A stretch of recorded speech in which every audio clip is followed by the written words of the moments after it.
Discover the life-changing benefits of Meow Greens for your cat. Ever see your cat slowing down or having health issues and wonder, what can I do to make them better? Well, my friend, add Meow Greens to your cat's food for 90 days, and I guarantee you'll see changes that will amaze you. Greetings, I'm naturopathic Dr. Dennis Black, inventor of Meow Greens, and I invite you to take the Meow Greens 90-day challenge. In the first 30 days, you'll see shinier coats and increased energy. By day 60, your cat will have a stronger immune system, less shedding, improved joint function, all due to the live nutrients that you've added to their diet. And at 90 days, they're going to have better digestion, reduced inflammation, improved heart health, and you may even have reduced their cancer risk. Fetch a free Jumpstart trial bag for your cat today. Go to trymeowgreens.com. Use promo code TRYMEOW. That's try, M-E-O-W. You discover the shipping. You don't have to change your cat's food to improve your cat's health. Just add a packet of Meow Greens. When you were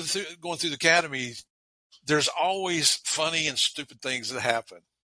Did you have any events like that, or you remember anybody else in your cat? You don't have to name names, but I do. One in particular, I thought I was seeing things. We had a recruit, I'll leave name, gender, all of it out, show up for qualification day, and he/she had holsters on both hips, and he /she said doesn't know if they are right or left-handed. And when I saw that, I said, okay, and I said, what did I get myself into? Can you put that person on the opposite end of the firing line? That's what I said. I was like, you know what? Your boy's going to hang over here. Best of luck to you. My gosh, did that person make it? No comment. Okay. Yeah. There's always funny things that go on. Yeah, there is.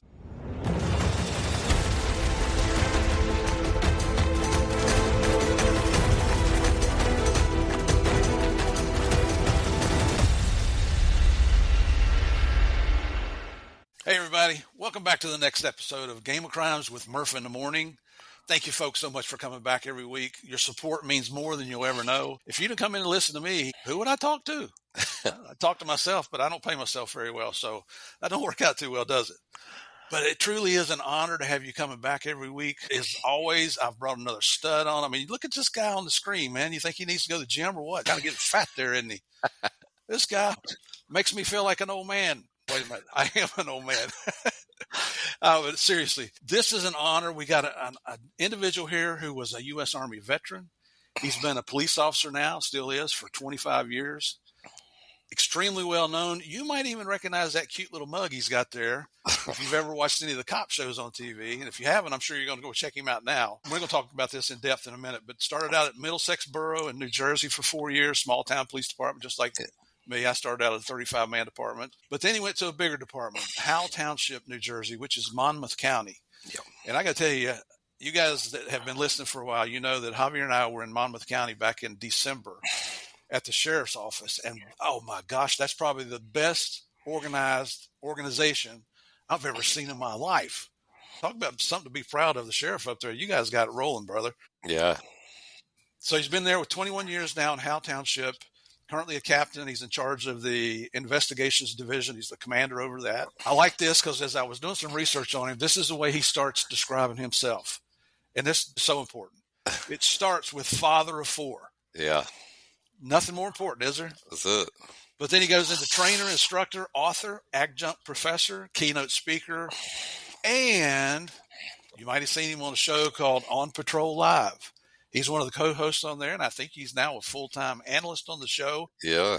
So everybody, join me in welcoming Tom Rizzo here. Tom, brother, thank you so much for coming on the show. Oh, thank you. Listen, man, it's an absolute pleasure. You know, I feel like a little bit of, I don't know, I'm in shock that I'm sitting here right now. Oh, man.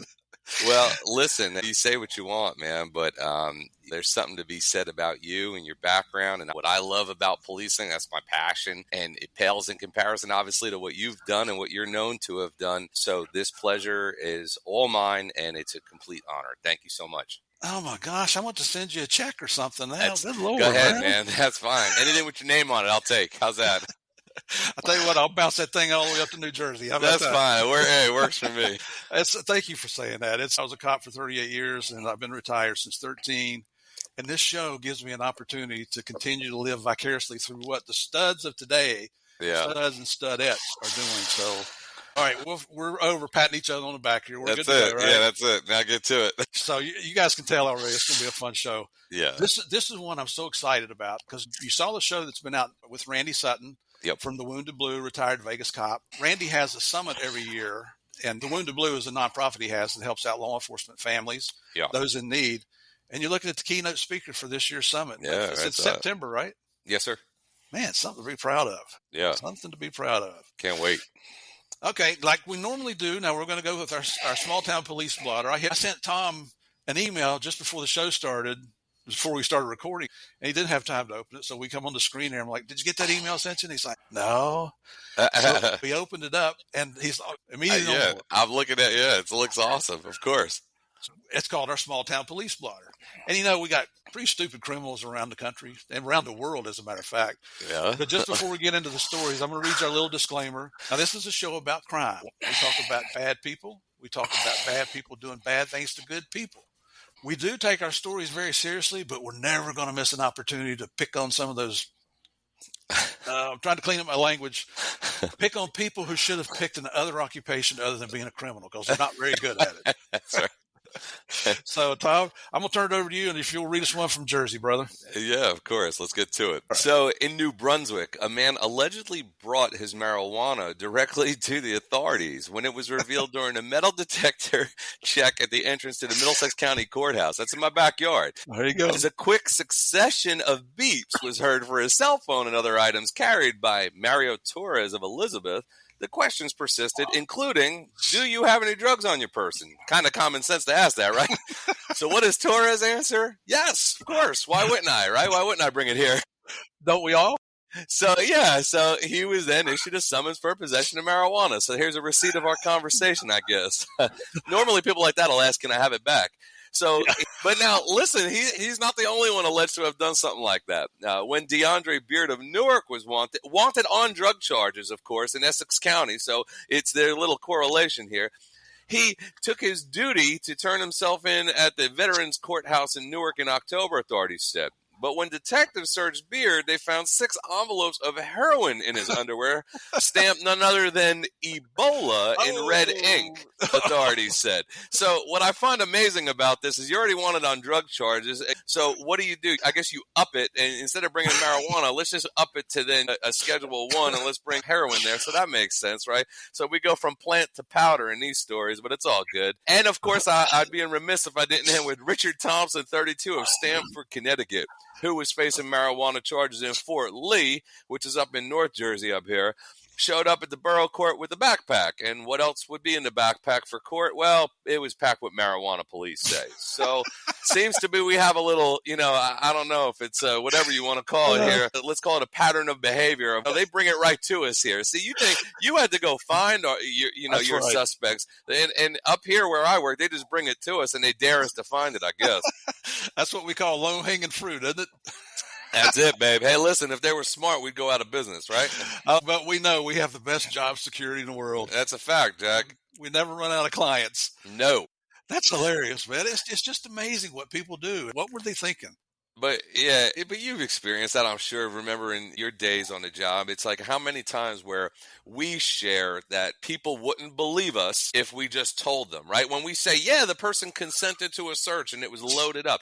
Well, why would somebody do that? Well, I have my theories on it, but I know you don't believe me, but I'm telling you it happens all the time, right? It does. It does. In fact, on my Patreon channel, I've got a monthly section called You Can't Make This Crap Up. Nope.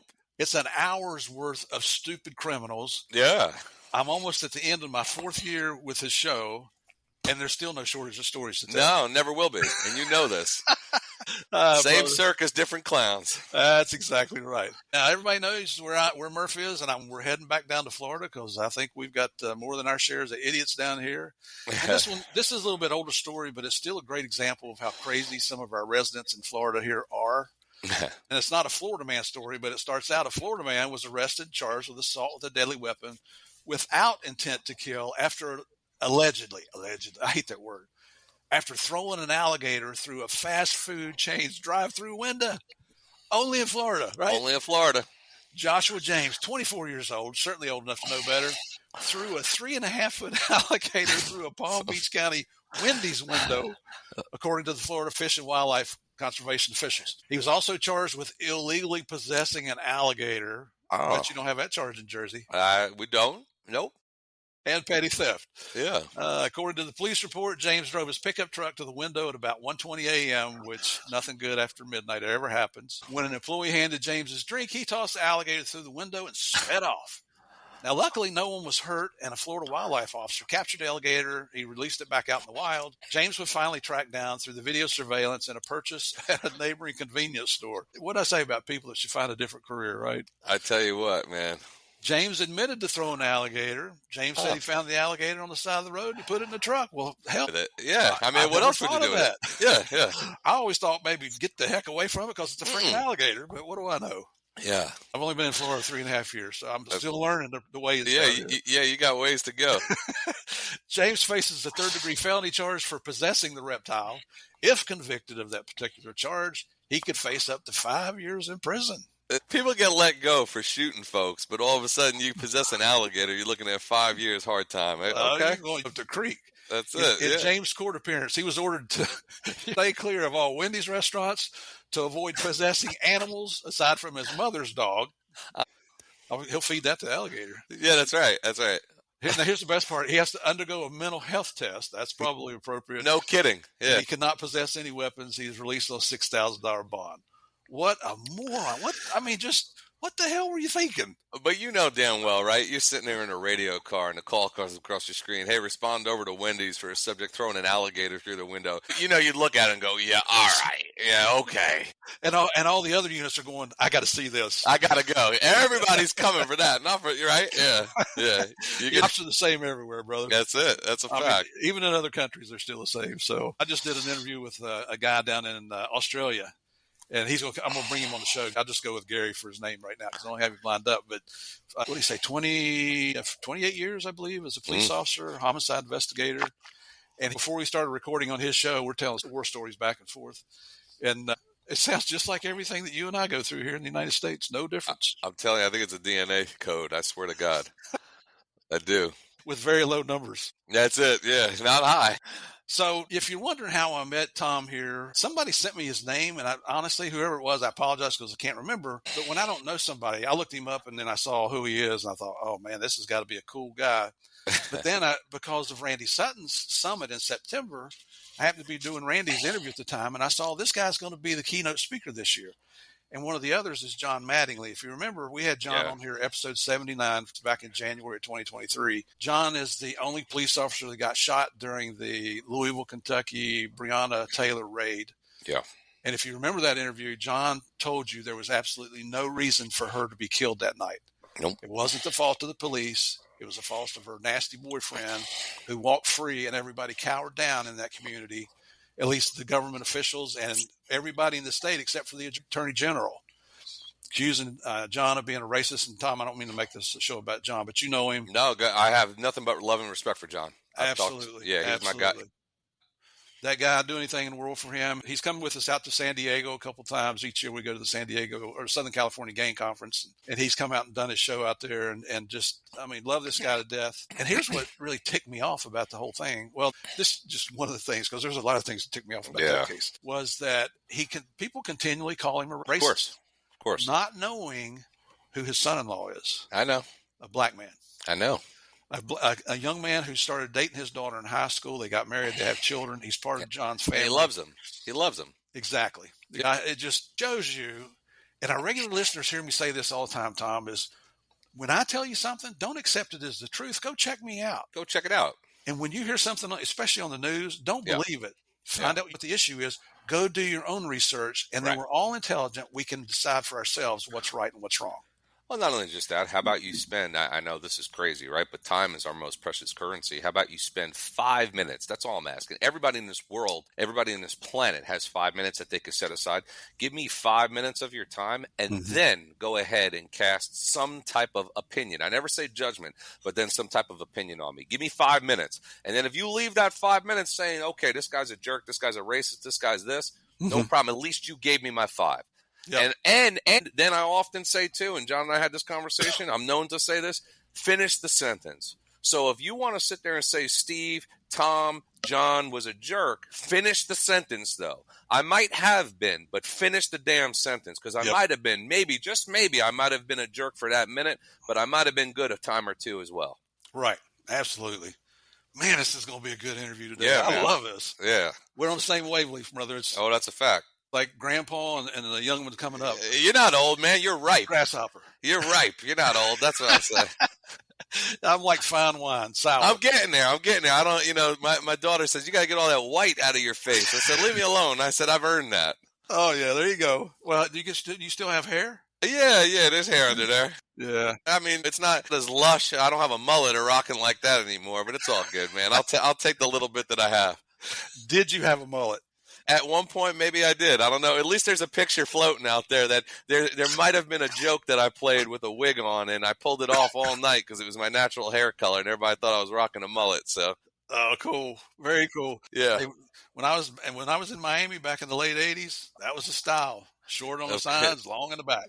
Yeah, business up top, party in the back, babe. That's it.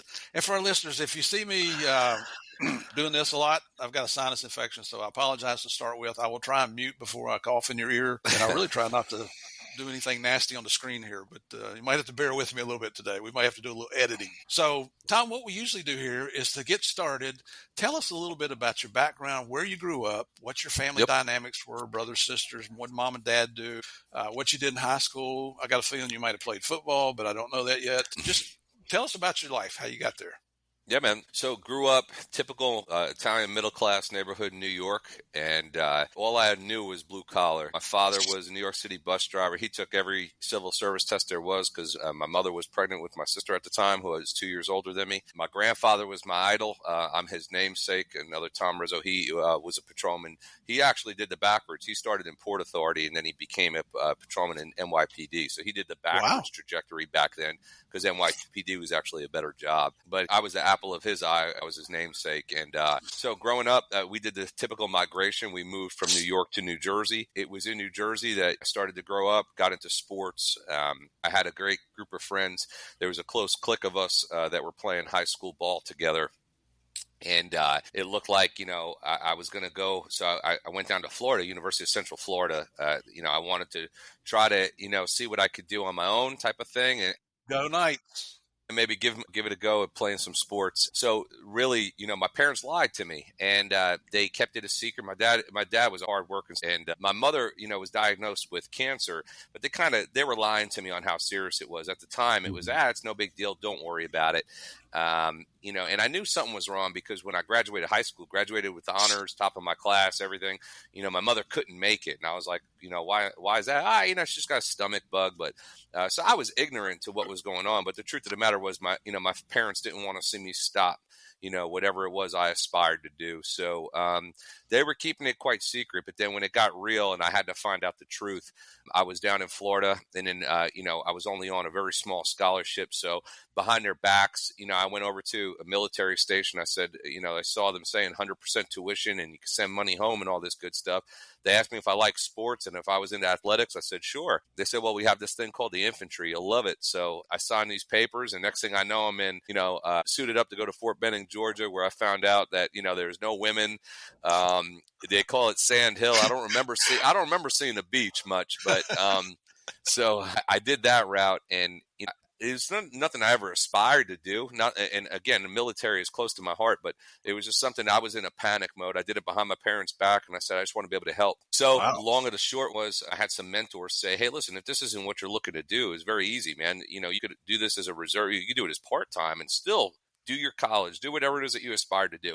I got to say, that's why I have such an admiration for the military vets out there. It's you talk about that family atmosphere and that mentorship. So I was in this transition phase when stuff got real with my mother, and I tried to hurry up and expedite. I graduated college quickly. I found out a way to do that through an expedited route that I share with people all the time now. So I got back home real quick, and then next thing I know, I get a piece of paper. I'm getting activated to go to Operation Iraqi Freedom for 550 days. And it's where I always say my regret rucksack started. I signed up, said I was going to do something, and I missed the deployment with the blessing of my CO because my mother took a downward spiral, and it was one of those things where I was going to get to see her off to the next dimension. I just have that regret because you always look back. I don't regret seeing my mother off, but I regret not being there with my unit. And so I missed my deployment. I never got a chance to redeploy. And then September 11th happened right after. And I knew what I was going to do. That was real simple. My father was there in Manhattan. We didn't see him for 2 days. We certainly thought he was dead. Literally, his route was right there. He was flushed down into the subway, and he hid out in the subway for several hours and then lost his contact with us. So we thought he was dead. But up here in the Northeast, everybody's got a connection to 9/11. So that for me was easy. It was boom, let's go.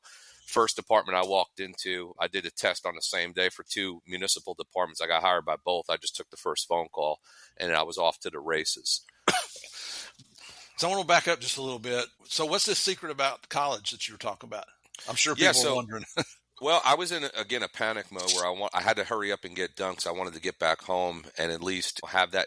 My mother was getting a lot of home care. She was real ill. So I found out this thing called CLEP tests, and I walked in, you pay $75. And they told me, they said, Tom, I don't like to admit this to a lot of people, but I'm kind of a nerd. So they were like, look, you don't even know anything about the subject, and you got to get a certain score to get the credit for the test. All right, give me the test. I got a whole semester worth of credit like that, and then I got a whole semester worth of credit for my military service. So I was able to hurry up and expedite and get my degree on a fast track and get home. And then I went back to grad school as a police officer later on to get my graduate degree because I'm an adjunct college professor years later, but that's part of my career stuff. But yeah, so I shared that with everybody.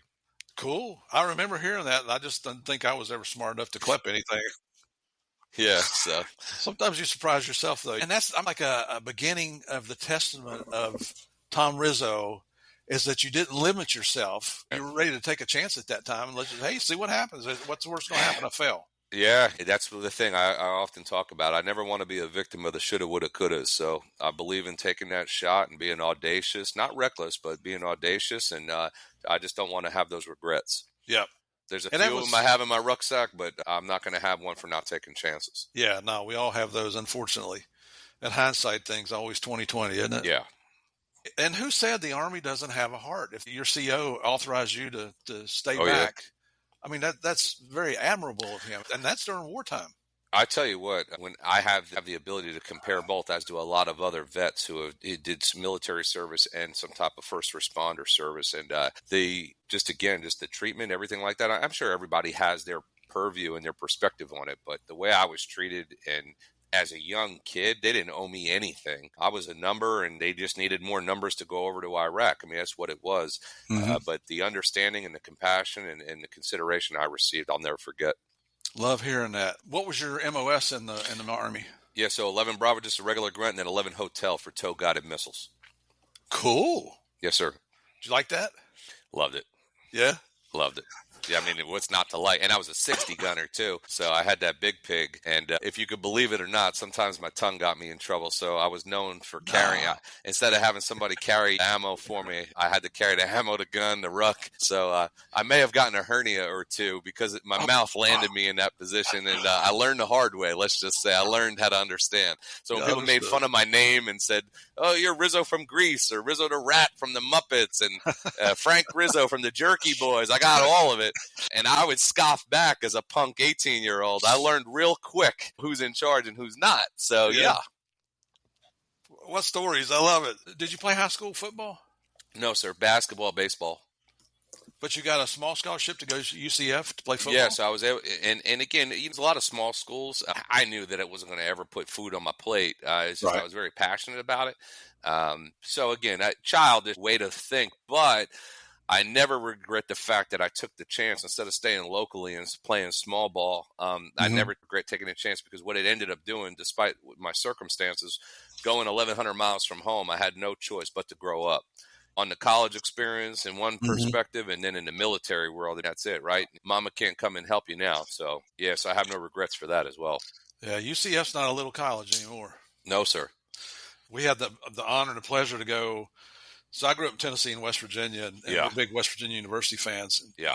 Then when UCF and WVU joined the Big 12 for the first time ever 2 years ago. They played football at the stadium at UCF. Yeah.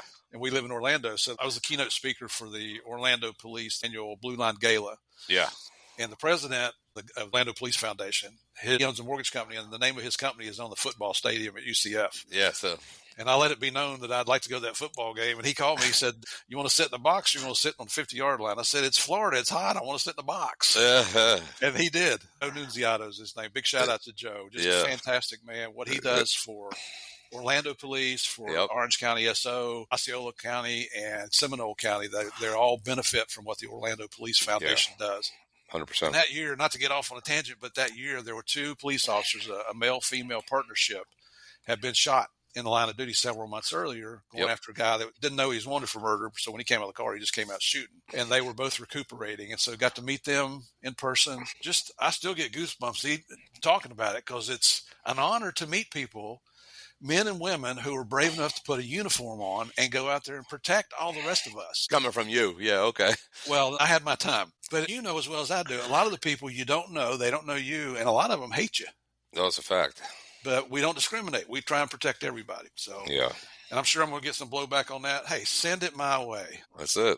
I got big shoulders. I'm okay with it. Did you know that over 504 million people listen to podcasts every day, just like you? That's a lot of new customers. With AudioHook, you can tap into the power of podcasting to reach the right listeners and find your next customer. The AudioHook platform is designed to make podcast advertising simple and results-driven. The best part? You don't pay upfront for placements or impressions. You only pay when your campaign delivers the results you want, whether that's more site visits, leads, or sales. That's right, you only pay for results. AudioHook uses advanced technology to ensure your message connects with your target audience. Campaigns are optimized in real time so you can track success and adjust strategies instantly. With AudioHook, you'll maximize your spend and achieve your business goals faster. Get started today and take your business to the next level in 2025. To learn more about how AudioHook can help you achieve your desired results, visit audiohook.com/results. That's audiohook.com/results. Discover the life-changing benefits of Meow Greens for your cat. Ever see your cat slowing down or having health issues and wonder, what can I do to make them better? Well, my friend, add Meow Greens to your cat's food for 90 days, and I guarantee you'll see changes that will amaze you.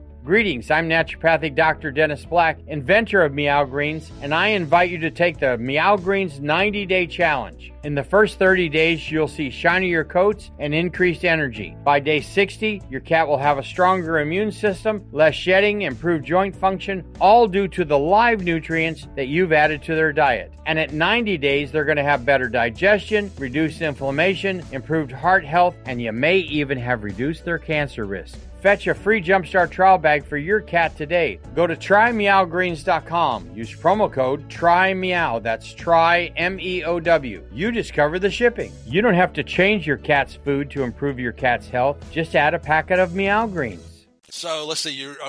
Did you go in the reserves or did you go in the Guard? No, so I stayed. It was the Army National Guard, so I had the choice. You could kind of choose whichever route you wanted. So that's the way I continued my service, was through the Guard. So I was in a Florida unit, and then I came back up here into Jersey. How many years did you do in the Guard? 6. Or total military? Yeah, 6. Yeah. I've got it's actually my wife's nephew. It's my wife's niece's husband, but still family. He is the Command Sergeant Major for the West Virginia National Guard. Yeah. So proud of that guy. He's just a stud. He's like you, man. He's a stud. He's a can-do kind of guy. He was in Iraq, I think, 3 times. Yeah, I bet. He wasn't in the back. He was out leading ops. Yeah. Yeah, you just have the ultimate respect for people like that. Like you. You served your country. I didn't know. I mean, there's a clear line between myself and those folks. That's what I mean. So they have my forever and eternal respect and love and admiration, because, like I said it all the time, to be able to go to some foreign place and to lock in and be the consummate professionals that they are and operate under away games all the time. Think of it that way. That's what I say. They have nothing but love and respect out of me. Same here. And for anybody that's listening to this that doesn't have that same love and respect, this is probably the wrong podcast for you to be listening to. I bring on military studs on here, as well as law enforcement, first responders, and their stories break your heart. A lot of them were just like Tom here. We're military first and then law enforcement second. You remember Mike Denton we had on here from OPD, got blown up in an unbelievable battle in Afghanistan and comes over, and he's an Orlando cop, and he's gotten all kinds of commendations for saving lives here. This guy's he's all about taking care of his fellow man, but he does take care of his family too. I think they have 3 kids and they've adopted 2 now or something like that. Just Oh, wow. utmost respect for these people. God, I know I'm getting on tangents here, but hey, it's my show. We can do that, right? Yeah. So when you go back, you graduate UCF. Yeah. You go back to Jersey, is that right? Yes, sir. And then you get transferred into the Guard up there. Yep. And it was easy. September 11th happened, and that's where it was right into policing, because a trunk monkey could have been hired back then. I was nothing special, and I was young, eager, as green as they come, 21 years old. Let's go, let's do it. And I was fortunate because timing is everything. In a career of policing, timing's everything. So I was very fortunate. I took the first call that came. I'd never even stepped foot in the town that I got hired by, and I told them that. They said, "What do you know about this borough?" I said, "This is the police department." I said, "I know nothing." Yeah. But it was a 35, 36-man department at the time. Had one state highway because I always wanted to do interdiction. That was my thing. So I said, all right, it's small, but I'll see what I could do here. So I started making a name for myself there. And then I saw the opportunity to go to Howell, which is over 100-man department. They have interstate. They have several state highways, a lot bigger in terms of square miles. So I knew this is where I could really get into it and really start diving into what my passion was. So that was my trajectory. Excellent. When did you decide to get your master's? After you're a cop or before? No, after. So, yeah, it was when I first promoted to sergeant. And I always had a passion for teaching, so I was doing a lot of instruction in the police department, in the academy, just local stuff.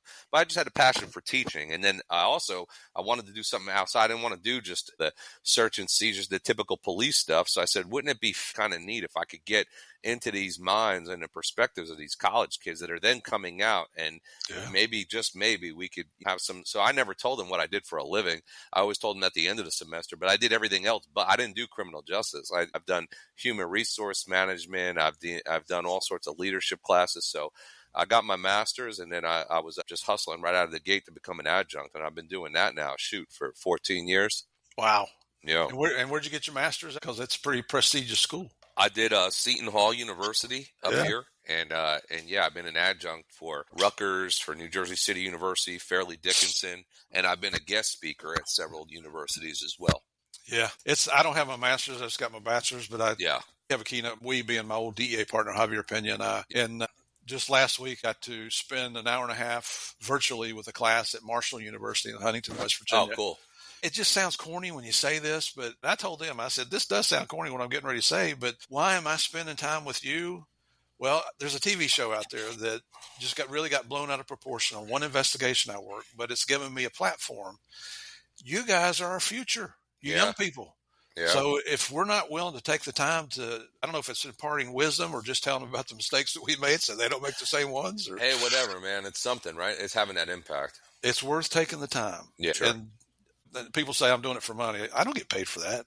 Nope. They're just doing the right thing. You're paying it forward. So, and then I know what you're doing is unbelievable. What position? I forgot to ask you. What position did you play at UCF? So I didn't. I never got a chance to play when I got down there. Yeah. So that's what it was like. That was supposed to be the trajectory. As soon as I got down there, it got real. Where now all of a sudden the truth was coming to the surface of what home looked like. So I was this close to dropping out of UCF, and that's when my father said, absolutely not. I had a quick trip home. We had a candid conversation, and my parents were honest with me that my mother was terminal, and it was my first real hard life lesson as to this is sometimes the hand that you're dealt. But as a parent, you'll understand one day, which now, like you said before, father of four, I do get this. Nothing comes anything closer to number one in your heart than your children's. They didn't want me to pause what I was doing, but I just yielded a little bit and I decided to stay down south. But I just knew, all right, let me hurry up and change gears. Let me just get this done real quick and get back home. You take your first police test, you get picked. Yeah. So you said Middlesex Borough, and who was the other agency that you had an opportunity with? Yeah, Highland Park. Ironically, that's like the story that I read jumping off here. They're both Middlesex County departments, similar size departments, size demographic area. So again, it was just 1, 2, 3, let's go. Where I'm working now in Howell was where I wanted to originally be. I had family down here because it was, like I said, it was larger. That's what I wanted, but they weren't testing at the time. So I just took the first opportunity I could. Yeah. You spent 4 years there. Did you get to do any interdiction there? Just what I wanted to do as far as day-to-day as best you can in patrol. So Yeah. Had a couple good pops, but nothing that was anything crazy. But again, limited as to what you could do in such a small jurisdiction. Right. Not a lot of opportunities to go on task force or go do some type of co-ops or work with other agencies. So did what I could. And I have no regrets. I got a lot of experience. Being so small, you have the autonomy that you have to learn kind of quick because you don't really have that overbearing support just because of logistics. So it was cool. I liked almost being my own boss for a bit. Yeah, and it teaches you how to deal with people, doesn't it? Oh, yeah, it does. Yeah, certainly does. Have you ever does. had anybody lie to you? Yeah, once or twice. Yeah, once or twice. That's what it teaches you. Everybody lies when they're in trouble. That's a fact. It's funny because I don't know how you were, but if I pulled a DUI over, how many beers when you pull a DUI over do they tell you they had? It's the same back in the 70s. Yeah, of course. It's never changed. I'm thinking, boy, this must have been some really big beers. Yeah. If they ever told me the truth, and this was back when the street officer had some discretion to decide how to handle the situation. If they ever told me the truth, like I believe I had 2 12-packs and half a bottle of Jack Daniels or whatever, I would do my best to call somebody to come and get them. I still towed their car, so they're going to have to pay a tow fee, but we'd get them home. Yeah. But it was so rare. Yeah. Didn't happen very often. When you joined the police department, how do you handle police academy training up there? Is there a state academy or? No, so there's several throughout the state. The state police have theirs, of course. But when you're a local or a county police officer, you have every county in New Jersey has almost every county. I shouldn't say everyone, but there's several throughout the state that are jurisdictionally, like geographically located, so that jurisdictions have equal access. So I got sent up to mine, and again, I couldn't let it go as far as the alpha. So I was the platoon leader right out of the gate. I was like, let's do this. So here I am, a 21-year-old punk, but I'm the platoon leader for the class. I finished top of my class. So I set those standards where I said, if there's something I'm going to do, I want to do it to the best of my ability. I know it sounds cliche, but I'm a very prideful person. And I knew that one day, and now I find myself here, that I never thought I'd have 4, but I'd have other human beings that look to me as an example. And that's very important to me. And now to have any type of stage in terms of whether behind the lens of a camera or in front of an audience, I just want to give people something to be proud of. I embrace my vulnerability and I openly talk about my mistakes and my trials and my tribulations, but I love having the opportunity to have people see a different side of us more than what they always think, let's say, right? I've got 4 kids also. The one thing as they got older, you try to teach them is be a leader. Choose to be a leader, not a follower. Yeah. And now I've got 5 granddaughters, no grandsons, 5 granddaughters. Yeah, God bless you. I'm trying to prove to them what the importance of that statement is. Yeah. Because there's too many people waiting to be led by the nose around here. Oh, that's a fact. But that's fantastic that you did that at such a young age. How long was your academy? So up here, it varies, but give or take 4 months. Wow. Yeah. Did you have to spend the nights there or you went home? No. So they have those, but my particular one, which is the most common way up here, is Monday through Friday. Yeah. And no PT, right? Yeah. But I tell you what, and listen, I used to talk about getting stones thrown at you. Let's just say I'm very glad that I earned my stripes with the military. Because if the PT that the police academy gave me was the only bar that I had to judge on my physical capabilities, I wouldn't be impressed. Well, come on over to the DE academy. Okay. I'm pretty sure you wouldn't have a problem there. No, it's all good. Oh, listen, I was humbled. I went down to Louisiana State Police Academy and I taught there. And me, like an idiot, I said, let me, think outside the box. Let me hook up with the recruits in the morning. I'll do PT with them and then I'll teach the class later in the day. Yeah, I got humbled. I went back up to the DE Academy once, and the PT instructor was a buddy of mine. We took our first police test together in West Virginia back in the mid-'70s. Now he's doing PT at the academy. And he said, why don't you come down and we call them basic agent trainees or BATs. Yeah. He said, why don't you come out and work out with the BATs in the morning? Sure. Man, the next day I couldn't hardly get out of bed. Everything I had hurt. Oh, my gosh, I'm too old for this crap. But when you were going through the academy, there's always funny and stupid things that happen. Did you have any events like that, or you remember anybody else? You don't have to name names, but I do. One in particular. I thought I was seeing things. We had a recruit. I'll leave name, gender, all of it out. Show up for qualification day, and he/she had holsters on both hips. She said doesn't know if they are right or left-handed. And when I saw that, I said, Okay. And and I said, what did I get myself into? Can you put that person on the opposite end of the firing That's line? what I said. I was like, you know what? Your boy's going to hang over here. Best of luck to you. My gosh, did that person make it? No comment. Okay. Yeah. There's always funny things that go on. Yeah, there is. Yeah, in DEA, they make you write memos. Yeah. And it's usually for little BS infractions, but what they're really trying to do is teach you to write the DEA way. You always write third person. Yeah. Nobody does that. Did you ever work with a DEA task force? I wasn't on it, but we worked alongside. Yes, sir. Did you have to do any of those DEA 6s? I didn't, but I saw them. So, yeah. Right in the third person. That's the one complaint every task force officer, if you hear me say TFO. Yeah. Every TFO has is the paperwork sucks. Yeah. And they're right. Well, but it was funny. Like, so the actual full-time agents would always delegate it out. Hey, if you guys want to take this and keep it stateside, we're good. Buddy. And I would always be like, I'm on to you. Yeah, because then all I got to do is a cover report. I just take your reports and steal them. Exactly.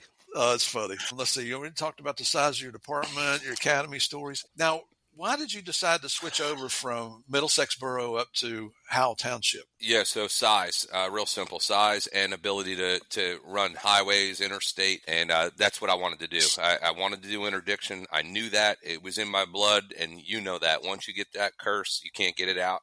And so that's what I did. And I was proud, right? I had the opportunity. I built the municipality. The whole area is really the first time ever that we had. I built a criminal suppression unit that we primarily just focused on drugs, guns, and cash. And we did it. We did our thing. We had tri-state notoriety. Wow. Yeah. And that's where you're still there today. Yes, sir. The window's closing, but yeah. You're not that old, are you? Ain't about old. It's just when it's time. Yes, you do. When it comes to just some of the other caveats and niceties, that it just you start scratching your head. So for us in this area, you just wish that some people would just take their common sense pill every day. Maybe things would be a little bit easier. Just let us do our job. There's so many good men and women that just want to do their job. So if people would just get out of the way and let us do it, I think that you see a great result. Yeah, do-gooders are not doing good. No. It's it's amazing. And I'll be honest with you, I can't imagine. So I was a uniform cop from 75 to 81, then a railroad cop for 6 years, and then DEA for 26. I can't imagine being a uniform cop today with the anti-police sentiment, the defund the police, right? All the stupid things that are going out there. I got to tell you though, Steve, we're fortunate where I'm at. You saw Monmouth County. We're very supported. My heart goes out to, the John Mattingly's, the Sean Larkins. I know you know him. Where, some of the areas like where those cats worked, and I meet these men and women. I've been to 46 states, throughout the country doing my thing, and some of the men and women I meet, I say that too. I say, I don't know how it is you do what you do. Yeah, I always have a reverence, right? I told you, I felt like a goofball the first time I talked to you. I'm like, what the hell am I going to say to this guy? So I'm old-fashioned that way, and I respect the people who, and I don't say came before me in terms of years on or stuff like that. I just know a man or a woman when I meet them that I say, okay, that's a him, that's a her. They did their thing. And I openly say, man, I've got a pimple of exposure to that type of sentiment compared to what some of these guys and girls deal with on the daily. I'm with you. And God bless them all. As a Christian, I believe that God gives us all talents. Yeah. Not everybody can do what policemen do. No. Police women, you're included in that too. I'm certainly don't mean to slight you at all. Yeah. But whatever it is you do, we might not be able to do. So it's not a competition at all. It's no. We all have God-given talents. Yes, sir. I mean, I look at the things that we did back in the day, and people ask me how you survived. I was a lot younger, and you had like a don't give a shit attitude. That helps a little bit. Yeah. Could I do it today? Probably not. I mean, physically, probably not, but I don't think the desire is there to do it anymore. I get it. Yeah. I guess priorities change as we get older, right? Yeah, sure. Now, does your academy from your first department, that qualifies you for the second department? Yes, sir. And you guys have in-state post police officer standards tests? Now we do. That just came. That's a new thing. Actually, 2024 is when it happened. Wow. Yeah. Does Monmouth County Dispatch, do they control y'all's radios? Not us, because we're the largest department in the county, so we have our own, but they control several. Like what you saw, their facilities control several. That's like the hub. I'm not kidding. I hate to bring it up again, but that was the most advanced police center, their communications and their camera systems. And yeah, he doesn't play. That's Sheriff Sean Golden. He doesn't play. When that guy wants to accomplish something, or he wants to get the logistics, the resources, and the ability and the technology to do it, there's no stopping that man. I tell you what, he's a man I'd work for. He took the time to give us a walking tour through their whole compound, showing us their command centers, their tactical vehicles, their helicopters, their communication centers. Just, I mean, that's like something you see out of a movie. Yep. It was fabulous. Yeah, he's a good dude. I got to quit talking about him because we're here to talk about you. So you talked about narcotics. Was your second department large enough for you to be a full-time narcotics investigator? They had it, but it wasn't, and I say this with humility, it just wasn't what I thought we should have, as far as like we weren't putting enough emphasis, knowing that I looked at the area, I said, man, you talk about a perfect area. You got highways, you got interstate, we didn't have like the inner city areas where you're going to have trap houses and whatnot, but storage for sure. So we had everything right under our fingertips, and we're a major thoroughfare in between source cities. So I was like, this is a great spot that we could set up shop and really do something about it and start doing some good time, not only just hits, but picking some good targets off the highway. So we had dogs, we had everything that we needed to do it, and we did it. And if you would, for our listeners that don't know where Howell Township is, can you describe your distance between Philly, New York? Yeah, exactly. Those are all the places. We're literally in between. We're perfectly in between. So equal distance to get to New York City than it is to Philadelphia. And you talk about Howell itself. If you look at a map of New Jersey, right in the middle, there's Interstate 195. It kind of cuts the state in half. And 195 runs for, literally over 10 miles right through Howell Township. So that's what I mean. When you talk about having a major thoroughfare and the ability to do it, we had that. So, yeah. Did you work undercover? Did you work interdiction, or did you do all of it? All of it. So everything from running CIs to doing our own hits to doing co-ops with local, county, state, feds. A lot of work with the DA, a lot of work with the FBI, customs, Secret Service. So we branched out there every day. If you were doing counterfeit money compared to cocaine drops, whatever it is that we could do, we did. I love it. Yeah. You get to do something different just about every day. Man, love it. Love it. Once you get that bug, you can forget it. Are you guys seeing a lot of fentanyl up there? Now, yeah. So when we were really at the height of what we were doing, probably now going back 10 years or so, 8-10 years time frame, it was all heroin. Fentanyl was very rare. Fentanyl would just be our overdose deaths, but very rare. Now it's totally shifted, where the fentanyl was the presumable compound that you're going to see in powder, but crack is back. So you saw the declination of crack, and now it's like almost everywhere. I have my opinions on that as to why, but now for the first time in my career, in prevalence, we're seeing meth. Meth was a thing that the biker gangs were effing with. We never had to really, very few and far between we would deal with meth. Now it's here. Bikers and truckers. Yeah. I try to stay in touch with DEA, some of the folks up in headquarters, find out what the drug trends are and how things are changing. And it was, I don't know, a couple years ago, I was talking to somebody and I said, so has meth slowed down? Like, no, it's making a major comeback. Yeah. And it seems like it always starts on the West Coast and works its way east. Yep. I've just never understood the attraction to these illegal synthetic narcotics. There's nothing helpful. There's nothing healthy about any of them. Nope. Synthetic, for our listeners, all that means is man-made. That means you're taking a bunch of nasty chemicals and coming up with some pill or something, or meth. And if you don't know this about meth, when you finish the cook, there's toxic chemicals that have to be taken care of. Yeah. Yep. And the cookers, all they do is pour it in the ground, which poisons the ground. Yep. Now you got an EPA issue. Yes, you do. It's drugs 101. See, you come to Game of Crimes and you learn something every time. Love it. What they usually learn is how big an idiot I am, but I know it and I'm good with it. Yeah, okay. I don't have a problem with that. So you moved on up through the ranks. Yeah. You were a detective, and then you became a sergeant and had to go back to patrol. Is that right? Yes, sir. Yes, sir. Was that a good thing? Yeah, it was. Unfortunately, I was doing full-time. I run narcotics as a detective, but going back to the road, I had that ability. I was a young supervisor, but I was able to then have that influence, and that became my new drug of choice, right? I fell in love with having influence on other people. So, and then all I did was I just started to be persistent and annoying. That's what I'm known for. So then I started poking the bear. Hey, we're not doing enough interdiction from patrol. Why aren't we doing more about this? More. All right, big mouth, why don't you do something about it? All right, no problem. So from patrol, we'd run in and get out of the monkey suit and put a jacket on and then do a rip right out of patrol. And they're like, this guy's out of his mind. So I annoyed them enough until I got my own unit. That's really the truth of it. Well, they throw the challenge down. That's Challenge it. I'll put asses in the seats. Let's do it. Yep. I love it. Yeah. And that's the kind of person you want to work for. Let's go. Somebody's not afraid to take on a challenge. Hell no. That's what you've probably heard the old saying, you find a job that you like, you'll never work a day in your life. That's a fact. You and I found that job. Yeah, that's it. So when I left DEA or left law enforcement, I thought, oh my gosh, what am I going to do? But things kind of worked out in the long run. Yeah. So the good Lord opens doors for you. Yeah. Did you always have aspirations of moving up through the ranks? No. My then wife, when I came home and told her I was going to go for the sergeant's test, she thought I was crazy because I always talked about doing drugs. That's all I wanted to do. So she was like, that's what you want? And I said, yeah. And I say this it doesn't sound like I'm being respectful, but I am. It's just my whole thing is I fell in love with a Patton quote: lead me, follow me, or just get out of my way. So yep. if I was with the person that I looked at and says, I would have no problem sitting back and being the one to be led, but that was all I was looking for. I just wanted somebody to take chances, think outside the box, never break rules, never break laws. I didn't say that, but let's just be innovative.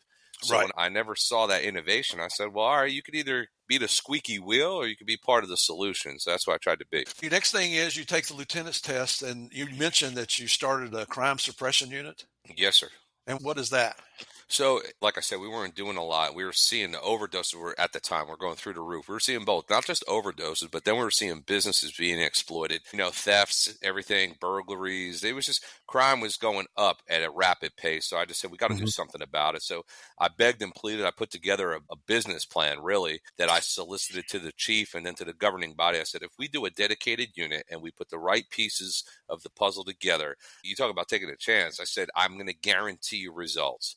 And, I was proud. I have to say, it doesn't sound like I'm being humble, but it's not because of me. It was because of the team I put together. But we had it to a point where you'd be on the other end of the phone and you'd hear a major dealer or distributor of weapons, narcotics, money launderer that would say, no, I'm not coming there. I'll do it in the next town. I'll meet you over here at this hotel. I'll meet you at this mall. But no, I'm not going there. So you knew, and again, I give credit to the team I put together that we just had the right pieces to the puzzle and it worked well. Excellent. Yeah. And that's you got to get the people that are dedicated to the mission, and loyalty means a lot. Hell yeah. That's the thing there. So then you got to become a captain. And is there a rank above a captain before you get to chief? No. So some departments will have deputy chiefs and whatnot, but we particularly don't. It's just chief is above me. I'm the senior captain in the organization. Nice. You think you might be chief someday? I had my run at that in 2022, and, I guess it wasn't in the cards. I think a lot of people had me coined that I was the front runner, but I think as we can all attest, I think sometimes politics and different things play out. And if you would have caught me in 2022 and asked me that same question, I think I'd have a different perspective than I have now. I've learned a lot. I've taken a lot, and I've internalized as to maybe God had a different plan for me. I mean, I see the things that have happened since. Unfortunately, though, life handed me a lot. That year was very challenging. Separated from my wife. It was just, it seemed like when it rains, it pours. But like I said, I look back and I have to take every failure and every adversity I've experienced, and I kind of feel like what that's added to my tool chest. Yeah, I understand completely. So we've been going a little while here. What I'd like to do is let's call an end to today's interview, because I would like to bring Tom back. He's got so much more to tell us, things that I want to know about. I know you guys want to hear about. Tom, can I bring you back at another time and we do a second episode? I'd be honored. Brother, we'll set it up after we finish this thing. So everybody, we'll post these out back to back on a Monday and a Tuesday. So this is the end of today's episode. Come on back tomorrow. Hear episode 2 here with Tom Rizzo. We might ask him about his relationship with the Sopranos, because I've seen him on TV, and if it's on TV, it's true. And that's a joke. But look forward to you folks coming back tomorrow. You know why you want to come back, because you're here to play the biggest, baddest, most dangerous game of all, and that's the game of crimes. God bless. We'll see y'all tomorrow.